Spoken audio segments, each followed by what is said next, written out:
that it at least gets a chance to leader.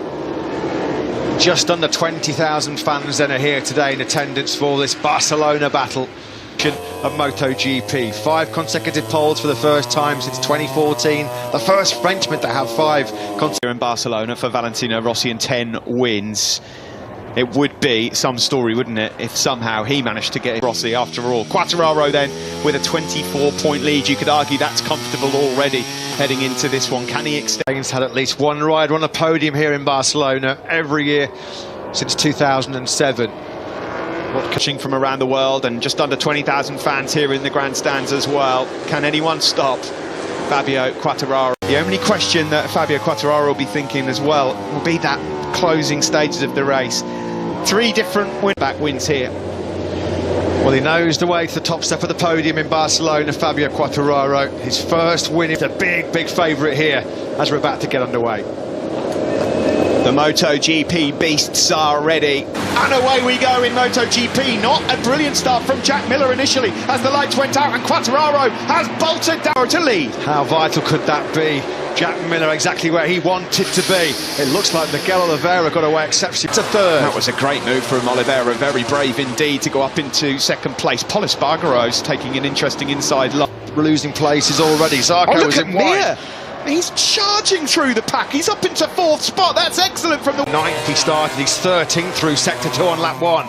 This is scrappy already, isn't it? A bit further back. There's Aleix Espargaro going through on 10. Likewise, Quartararo won't be able to fling up the inside of the Portuguese man as well. Maverick Vinales up the inside there of Brad Binder. That's for see. Likewise, his teammate lost quite a few places. The Italians have had a shocker, Steve. Rossi's gone backwards, Bagnaia too. And on the exit there, onto the start straight. A bit of a wobble from Miller, and that allows the slipstream effect to come into play here for number 88. And Binder into turn 1. Stunning first lap though. A world champion's first lap from the world champion. Mir started 10th. All qualifying yesterday.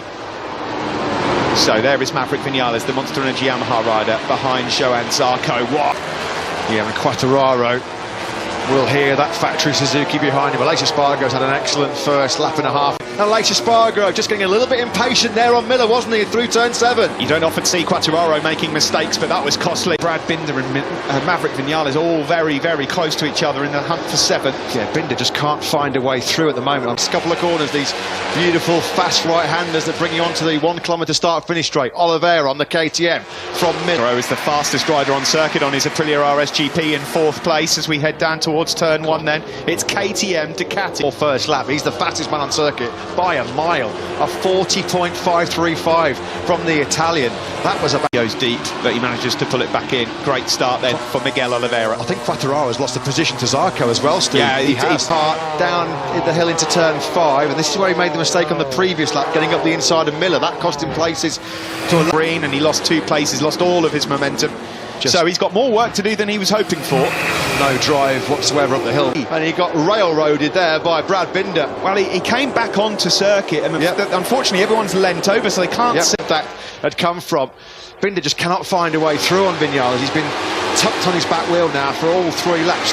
He's got a lead now just under half a second, 40.594 from the Portuguese man. That was 3/10 quicker than Miller on that lap. He's got brilliant rhythm.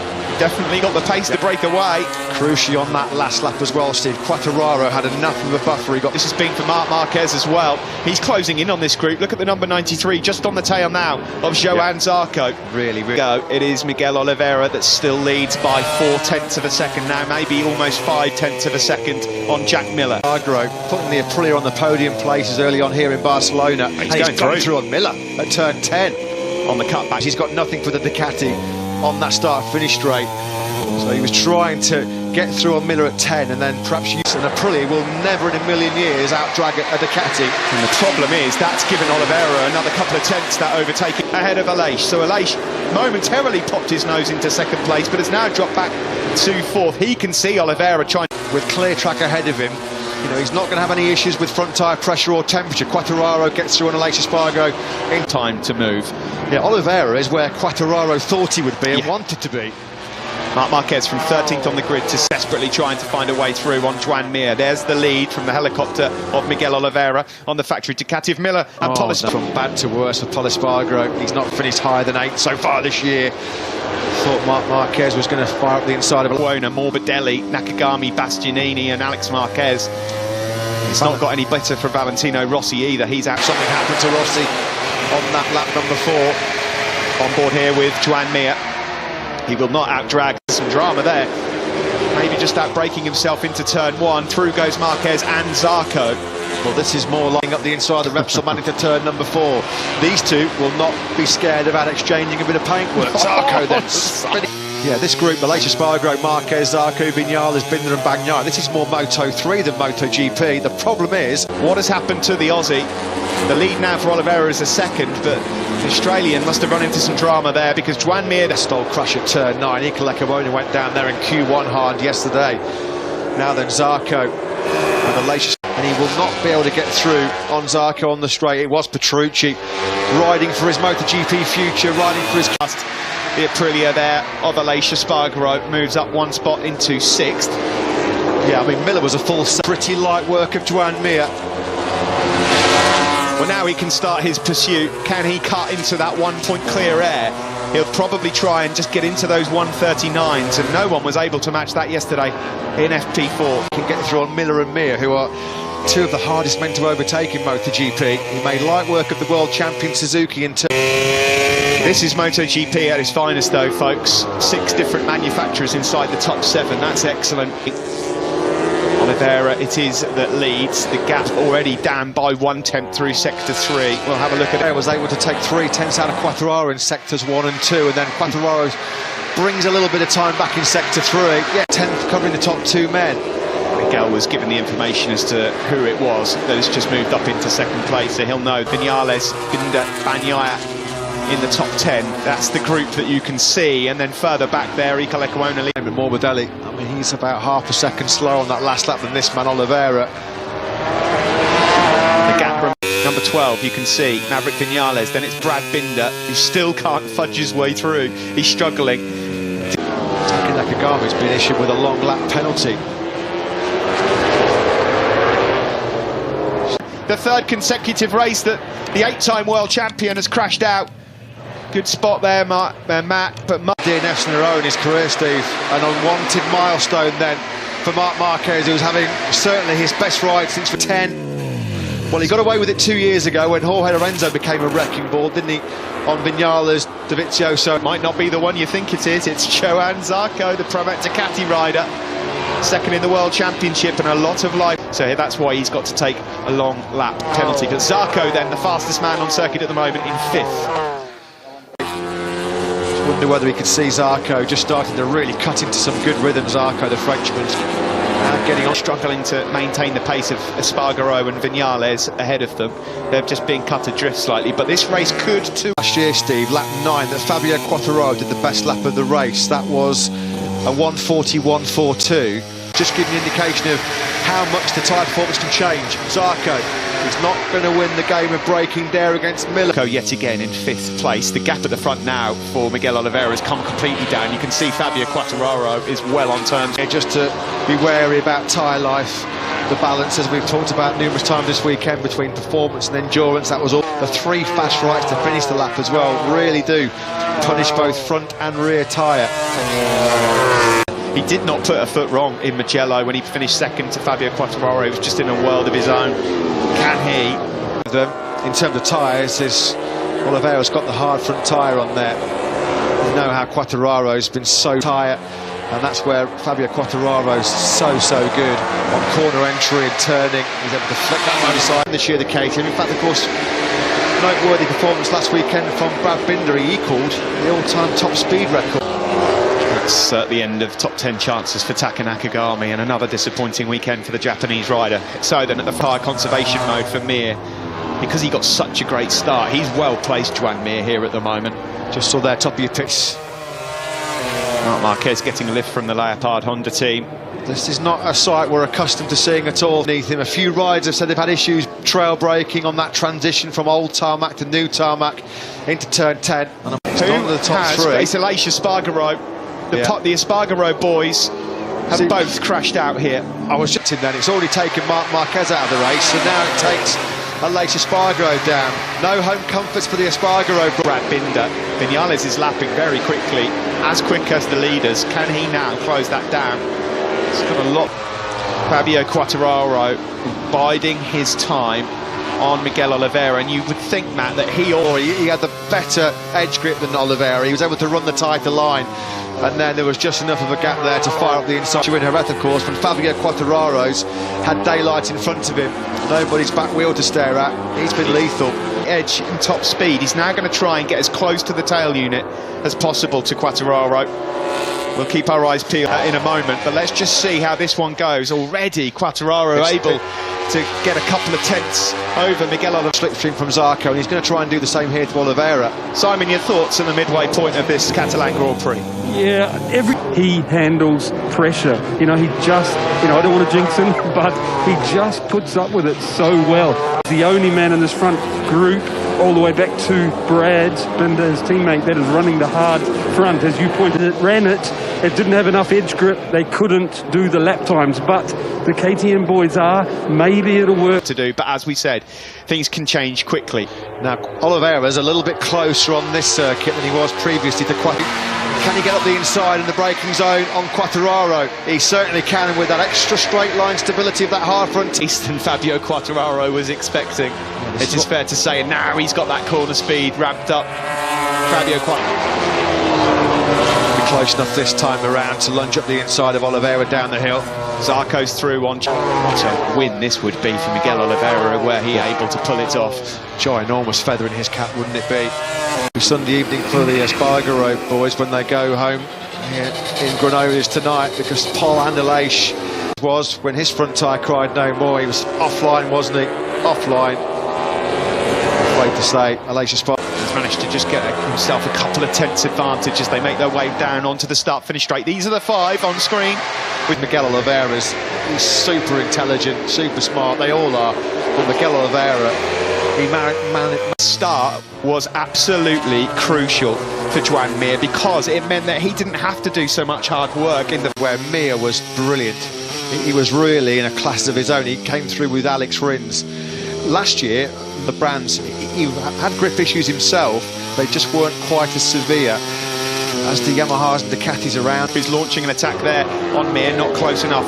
Lecuona's doing a fantastic job. Iker Lecuona, shout out to him after the two. He's doing a great job. 12th ahead of Rossi, Marini and Jorge Martin.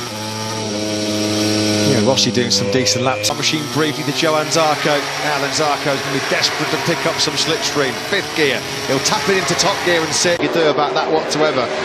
He'd have known it was coming, and there's nothing he can do about it whatsoever. Inside line there deliberately to try and make life a bit more difficult for Johan Zarco, but there was no stopping the Bologna Bullet powering. And there's Franco Morbidelli.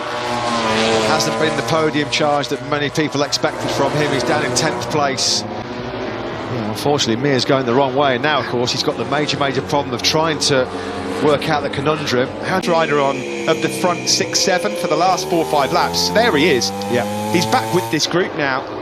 That's why he's able to keep Vinales behind him. This is fascinating, Matt. This is not the race we expected to unfold, luckily.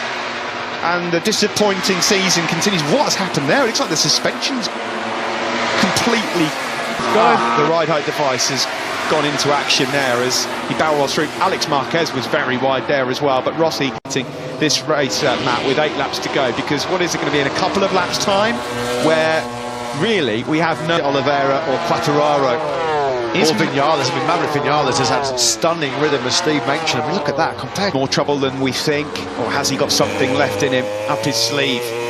One problem for both of these guys now is that they've got 3 seconds now. Vinales crucially can see the podium. It's going to be incentivising him big. Oliveira, who still leads. We're just about to chalk off lap number 17 here.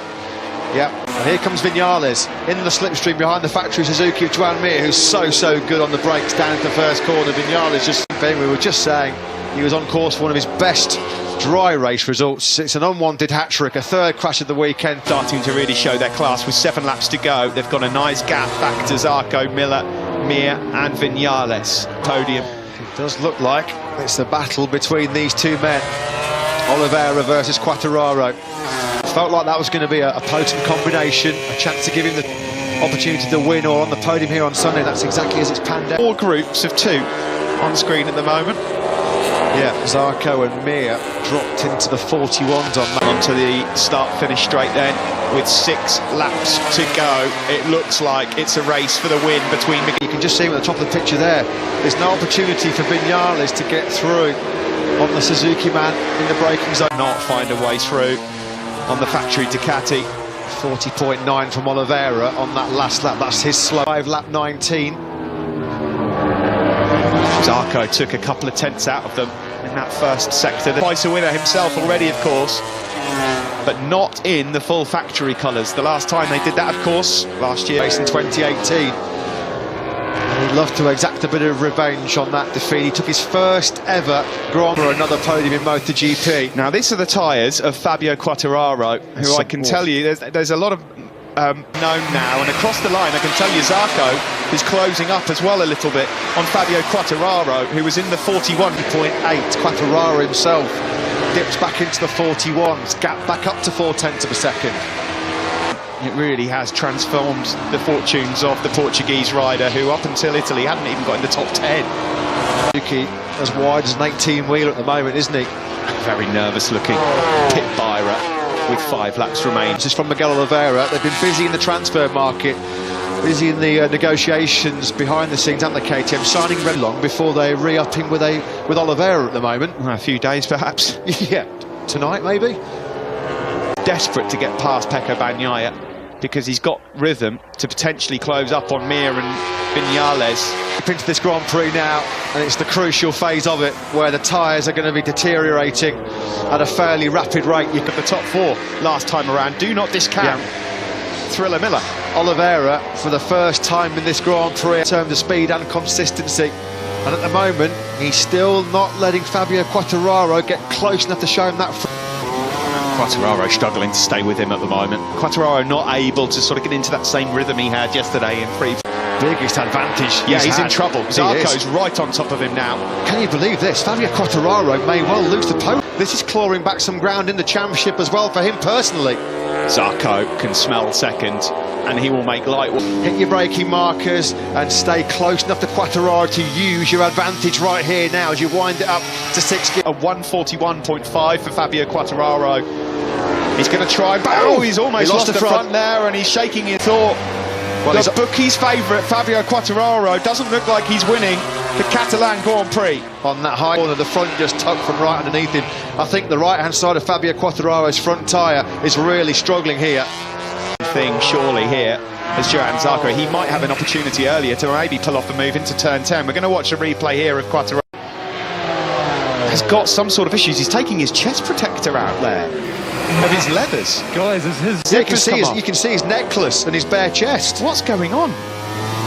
What's happened to the leathers here? Jerez. I've never seen anything like that. Likewise. Well, Miller's going to fly past him now and move up into third place. And the man who was favoured to win this Grand Prix, although he does him back on the cutback, is fading. Whether it's the combination of the leathers and the fading front tyre grip, whatever it is, that's his biggest problem. He's desperate what it says about the rules in terms of this either, because it's not safe, is it? Let's be honest. No. I don't know whether Fabio Quartararo, he could end up getting a black flag here. I don't know. I've not got this in the bag just yet. We're getting closer to the final lap of the race, but look who's creeping closer and closer. We remind you, ladies and gentlemen, do you know what? He's got some great speed. They drop down the hill into the last couple of corners. We're going to start the last lap. There's half a second between Miguel. There'll be some kind of penalty. Will it be black flag? Will there be a DQ? He'll have seen on his pit board that Zarco's closing Miguel Oliveira. Yeah, and how ironic this would be if Zarco beats the factory. Left KTM halfway through a 2-year contract. We thought his MotoGP career was over, and he stands on the biggest moment. Can he get close enough, crucially, to make a move into turn 10? Because it would be very difficult to pull off anything anywhere else. Here in the back of your picture, can he find a way through on Quartararo? No, he can't.